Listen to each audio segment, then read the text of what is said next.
I'm the Alabama Hillbilly, also known as Tony Went for any of you who've been following my Facebook page. And if you have been following it, you're fully aware of the drama that we've been going through for the past 2 years. For those of you who haven't, I'll attempt to summarize. Myself and my wife are non-Christians living in deeply religious rural Alabama. And approximately 2 years ago, on October 13th, 2012, we gave birth to a set of twins, Glaysa and Isis. Glaysa died an hour and a half after birth. Isis was immediately prepped for emergency surgery and spent the next year going from one surgery to another, hanging on the very thread between life and death in a hospital approximately 150 miles from where we reside. So we spent that year and a half shuttling back and forth between our home and the hospital, trying to hold our families together. Approximately 2 weeks after Glaysa's death, the police and DHR showed up at our house, demanding entry to inspect our home as a result of my father storming through our house, smashing everything that we own, and demanding that we convert to Christianity or else. And when we told him that wasn't going to happen, he stormed up to DHR and filed complaints that we couldn't possibly be fit parents since we weren't Christian. Since then, DHR has been to our house 3 times. The last time was shortly after Isis died. Isis finally passed away after about a year and a half of struggling with this. On December 23rd, 2013, we lost Isis. We came home, we held a funeral for her up at Miles Funeral Home here in Winfield, and made arrangements with Miles to purchase a tombstone from the monument company here in town.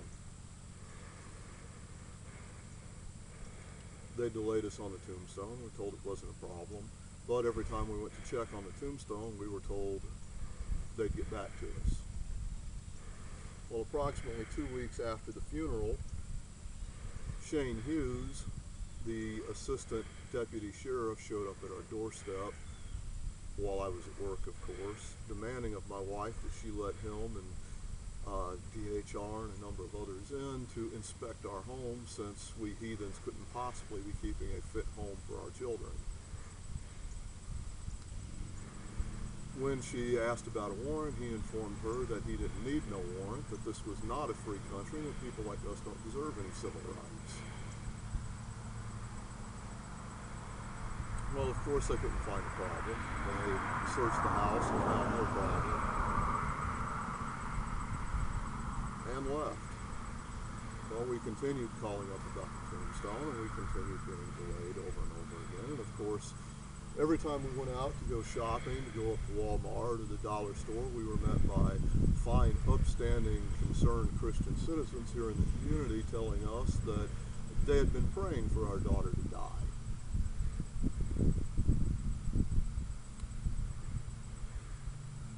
Finally, as weeks gave on to months, we began calling around to other places to try to purchase a tombstone.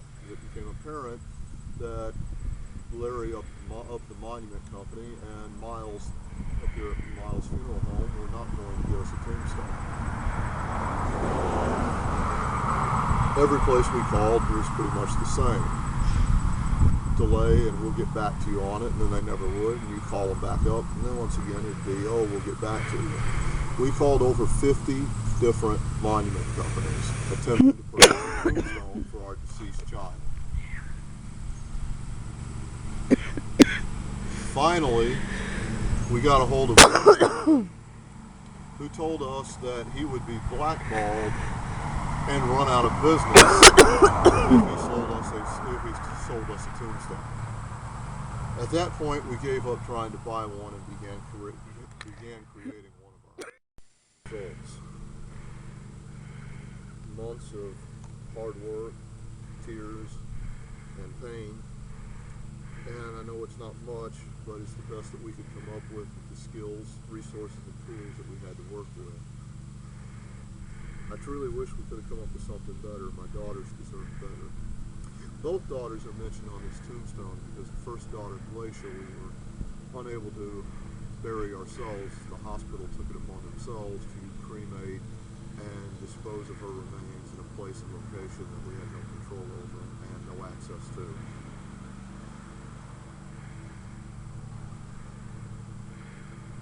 So here it is, a stone grave marker that we as grieving parents were forced to make ourselves because all of our fine, concerned Christian neighbors have refused to sell us one and refused to allow us to have one.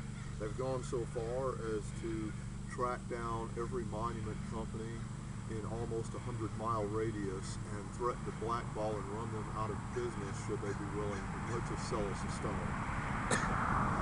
Now the original stone, all we actually wanted, we actually asked for no symbols of any kind to be on it, because we wanted to try to put together a stone that would be as inoffensive to the local Christian community as possible. There's just going to be a simple stone with names and dates and one simple Irish proverb on it that everybody said was not a problem, as that Irish proverb was frequently placed on the graves or on tombstones of children that had passed away due to acts of God.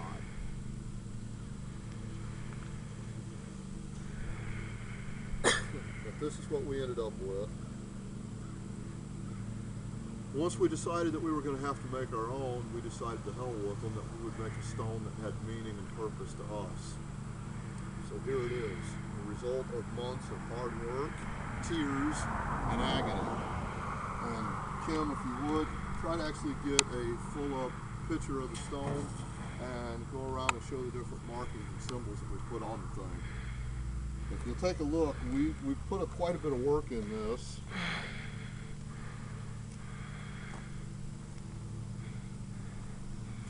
And every symbol and mark on this actually has meaning and purpose to us. None of this would have been there, however, if they'd simply sold us the simple, plain tombstone that we'd asked for. But their desire to hurt us seemed to outweigh their common sense. This is the result of your Christian community and your Christian laws that are being passed. Your rights of Christians to refuse to do business with people that they disapprove of. Grieving parents forced to make their own tombstones. People unable to find hotel rooms or places to eat, unable to buy food, unable to purchase tombstones. Simple, everyday human services that we all take for granted, turned away and denied because the followers of your supreme God of love saw an opportunity to hurt somebody that they didn't like for daring to disagree with them.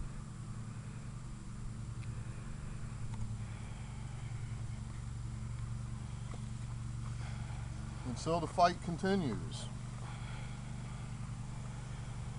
Our fight, simply to be allowed,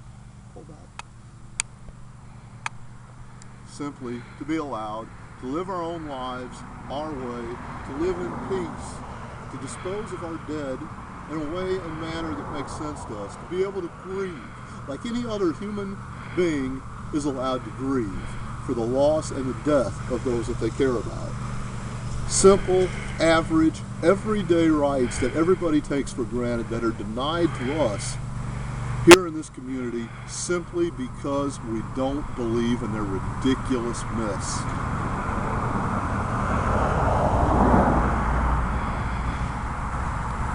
More later.